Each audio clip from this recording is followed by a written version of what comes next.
ಜೈ ಶ್ರೀರಾಮ್ ನನ್ನ YouTube family ನಿಮಗೆಲ್ಲರಿಗೂ ಹುಬ್ಬಳ್ಳಿ ಅಡುಗೆ ಮನೆಗೆ ಸ್ವಾಗತ ಸುಸ್ವಾಗತ. ನೋಡ್ರಿ ಈಗ ಮಳೆ ಹತ್ಬಿಟ್ಟದ, ಥಂಡಿ ರಗಡ ಬಿಟ್ಟದ, ಹಾಗಾಗಿ ಒಂದು ಸ್ಪೆಷಲ್ ರೆಸಿಪಿ ತೊಗೊಂಡು ಬಂದೀನಿ. ಅದೇನಂದ್ರೆ ಪುಳು ಮಾಡೋದು.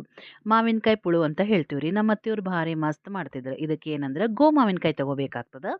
ಅದನ್ನು ಸ್ವಚ್ಛ ತೊಳೆದು ಮೀಡಿಯಮ್ ಸೈಜ್ ಹೆಚ್ಚಿಟ್ಕೋಬೇಕು. ಭಾಳ ಸಣ್ಣಗೂ ಹೆಚ್ಚಬಾರ್ದು, ಭಾಳ ದೊಡ್ಡ ದೊಡ್ಡ ಪೀಸು ಹೆಚ್ಚಬಾರ್ದು. ಅಂದ್ರೆ ನೀವು ಇದನ್ನು ಅಡುಗೆ ಒಳಗೆ ಊಟ ಮಾಡೋ ಮುಂದೆ ಕೂಡ ಯೂಸ್ ಮಾಡ್ಕೋಬೋದು. ಇಲ್ಲ ಬಟ್ಟಲ್ದಾಗ ಹಾಗೆ ಹಾಕ್ಕೊಂಡು ಆರಾಮ್ ಖಟ್ಟ ಮಿಠ ತಿನ್ಬೋದು. ಮಸ್ತ್ ಆಗ್ತದ್ರಿ. ಇದನ್ನು ನೀವು ಒಂದ್ಸಲ ಮಾಡಿ ನೋಡ್ರಿ. ಇದಕ್ಕೊಂದು ಸ್ಪೆಷಲ್ ಇಂಗ್ರೀಡಿಯೆಂಟ್ ಹಾಕ್ತೀವಿ. ಏನು ಹಾಕ್ತೀವಿ ಅಂತ ನೀವು ವಿಡಿಯೋ ನೋಡ್ತಾ ಹೋಗ್ರಿ.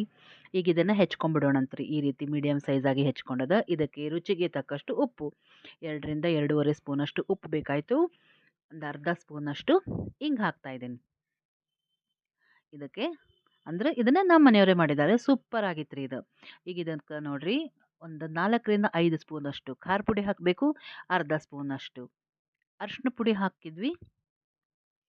ಸ್ಪೆಷಲ್ ಇಂಗ್ರೀಡಿಯೆಂಟ್ ಹಾಕಿವ್ರಿ. ಏನಪ್ಪ ಅಂತಂದ್ರೆ ಮೆಂತೆ ಹಿಟ್ಟು ಹಾಕ್ಬೇಕು ರೀ. ಇದಕ್ಕೆ ಸ್ಪೆಷಲ್ ರೀ. ಅದಕ್ಕೆ ಪುಳು ಅಂತ ಕರೆಯೋದ್ರಿ. ಮೆಂತೆ ಹಿಟ್ಟು ಹಾಕಿದ್ರೆ ಏನು ಮಸ್ತ್ ಆಗ್ತದೆ ರೀ. ಘಮ ಘಮ ಘಮ ಅನ್ಲಿಕ್ಕತ್ತೈತೆ ರೀ. ಕಲಸೋ ಮುಂದೆ ಕೂಡ ಬಾಯಿ ಒಳಗೆ ಈಗ ನಾನು ವಾಯ್ಸ್ ಓವರ್ ಮಾಡ್ಲಿಕ್ಕತ್ತೀನಿ ರೀ. ಈಗೂ ನಮಗೆ ಬಾಯಿ ಒಳಗೆ ನೀರು ಬರ್ಲಿಕ್ಕತ್ತದ. ಅಷ್ಟು ಸೂಪರ್ ಆಗ್ಯದ್ರಿ.